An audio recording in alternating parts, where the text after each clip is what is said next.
Hi, Bomi. Good evening and welcome. Hello. Thank you very much for joining us this evening to talk about the Black Economists Network. So without further ado, I'll leave you to give us an overview of the Black Economists Network and what you're doing and why, and then I'll come back and we can do a Q&A. Great. Thank you so much, Henry. And yeah, it's really great to be at the Rethinking Economics Festival. So Magli, I'm also joined by Magli here, who's a member of the Black Economists Network. So we're both part of the collaborations and partnerships team. And so I'll just tell you a bit about TBEN, sort of why it matters and what our agenda is, and a lot of the work that we've been doing with a lot of organizations both in the UK and also globally. So who are we? We're a UK-based organisation that seeks to connect, inspire and support Black economists and really the lack of diversity in the field of economics. So we launched just coming up to a year ago in November 2019. And since then, we've grown a lot. So we have over 250 official members from across the globe, over 500 people signed up to our mailing list, and many followers on Twitter as well. We've worked on a range of initiatives and programs. So we've partnered with organizations such as the Centre for Macroeconomics, the Royal Economic Society, and we're continuing to really grow a lot of our collaborations with organizations in order to achieve our aims. So just some of the reasons about why it matters and sort of why the Black Economists Network exists. So we really feel that, a lack of diversity, especially in terms of economic policy making and also the research agenda, really has implications for wider society. So if you think about it as, there's a lack of attention to issues that, affect particular minority groups. And then you also couple that with having a lack of information and a lack of data. And then, really that leads to poor decision-making and negative outcomes. And again, coming back to, the whole importance of economics is a really big part of policy making these days. And this is really about, those decisions that really impact all of our lives. And so as a result, this really deprives economics of the best chance to serve everyone most effectively. So what are some of our aims? So we're really here to connect, inspire, educate, and also influence. So by connecting, we really want to build a community for professionals in the field so that they can network, collaborate, establish all those lifelong networks in a network like TBEN. And also in terms of inspiring, so we really want to encourage debate about topical economics issues, alternative economic perspectives, as well as promoting an environment where all our members can learn from each other. And by educating, we really want to equip, current and aspiring professionals with, all usual gambit about, career options, the skills that they need for career progression. So, we're not just here that, we want to get more economists, just into these organizations. Like we're really there about, the trajectory of really taking them to the top as well.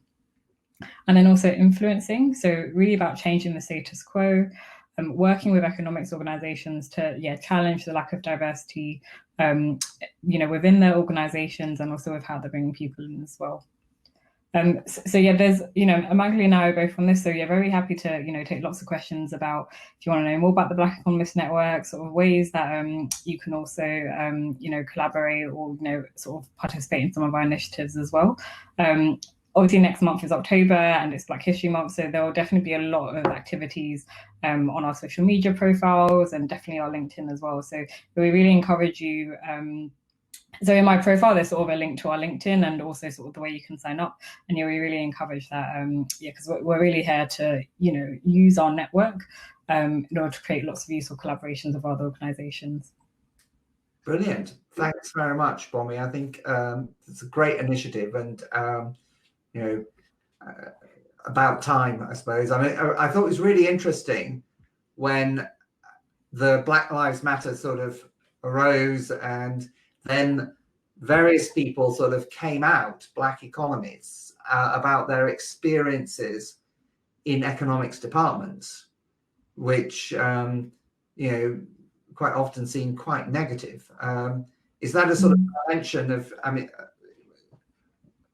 has there been a response to that? Do you think that people are realizing that actually this is not just happening in in the US?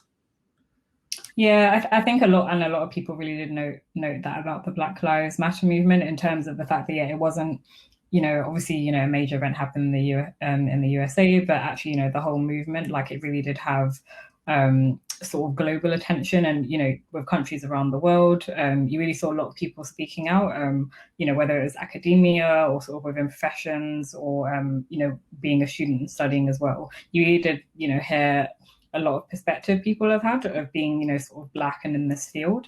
So yeah, I think it's right that what you're saying, that I think sort of that whole movement, it definitely was, gave people, more of that global platform in which to share their experiences. And I think, opened up definitely a lot more people in terms of what they were experiencing. Because it's sort of interesting. There's a slight parallel, I think, with heterodox economists in mainstream departments, because they have, I know of various cases which seems to be, people have been bullied and dismissed and not heard if they don't toe the mainstream line. And I don't know if there's anything sort of similar, I suppose, especially if Black people start raising issues, because mainstream economics does not really address or recognize race, does it? No, I mean, I'm personally, so I'm not in academia, but I think you're right that it probably, it definitely can be an issue in terms of you wanting to go actually a bit outside of the box and do something different. Actually, one of the collaborations that we did with the Center for Macroeconomics, so they normally have a panel, and they ask their panel of economists questions about various topics, and they sort of came to us and they acknowledged, our panel is sort of not even just very male heavy, but also really only has sort of like white panelists on it as well. And I think they recognize that, actually a lot of the responses that they were getting, there would be some sort of uniformity in terms of the view that you're getting, just because of a lot of, the economics is a lot of assumptions, and, where you think you draw those assumptions from and sort of the priorities, will be to some extent a product of, the way you've grown up and your background as well.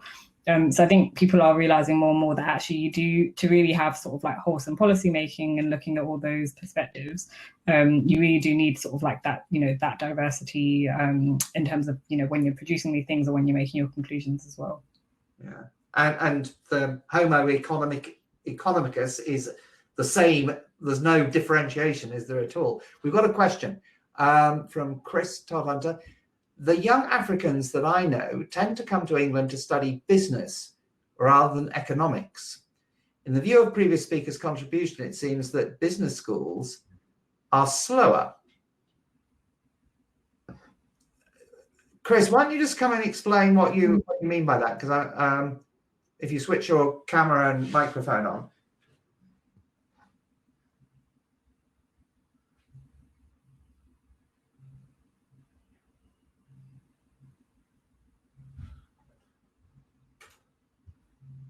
Chris, you can switch your, here we go. Hi, thank you very much. Can you hear me? Okay. Yeah. Well, it's lovely to hear from you. I've been corresponding with one of the other mentors from Kenya, who's a lovely lady.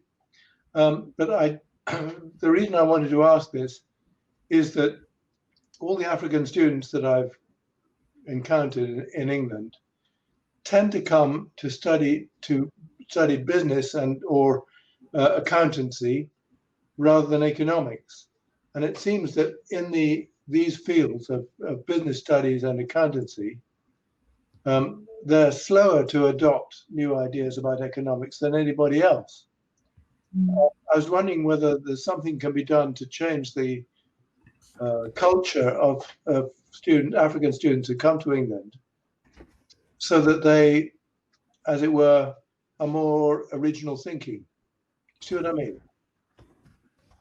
So you think that African business students are coming to very conservative, with a small c, departments? Yes.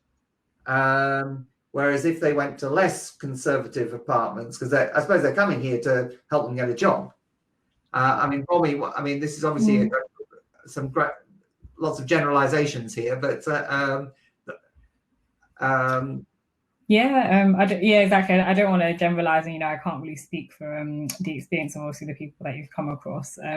I imagine there's probably lots of factors to come into that. I mean, you can compare accountancy to economics in a way. I think accountancy, there's a very clear like career path in terms of jobs to go into, whereas, you know, economics, the field is much wider. So, you know, that may have something to do with it as well. But yeah, I can't, you know, 100% be sure in terms of sort of the reasons for that. Like, I'm sure there are lots and lots of reasons for, like, you know, what you've observed as well.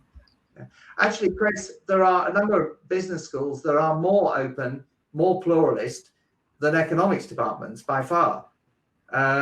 It's quite variable, actually. And also accountancy. Well, KCL, which I was mentioning previously, their accountancy department is very pluralist and has sociologists of accounting working there. And a lot of the heterodox economists went into their economics department when Kingston sort of imploded. Actually, also Bristol, their management department is very broad, and they're often quite multidisciplinary. And some economists end up there. I'm really pleased to hear it, I must say. Thank you, Henry. Yeah. Okay, cheers, Chris. If you can switch your camera and mic on, we'll just go through that. It's interesting. I mean, do you think, I mean, have you taken sort of perceptions of people in the Black community of economics department as opposed to other departments, and the, you know, career profiles? Is there any view of which departments and what sort of departments are more welcoming?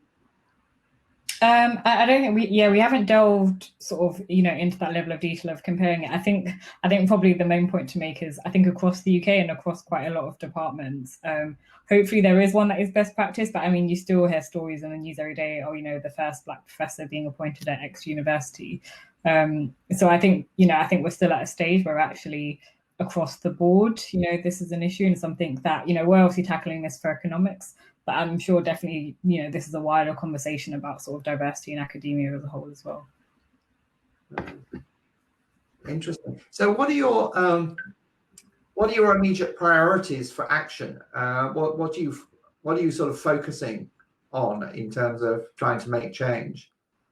Yeah, so we're still sort of forming. So I think the network, like officially, we've now got, you know, sort of a full set of volunteers, sort of, you know, our full teams sort of mobilized and up and running as well. So in terms of the collaboration space, so really it's, you know, sessions like this were really about, you know, promoting who the Black Economists Network is to lots of different forums and lots of different organizations in order to start making some of those key linkages.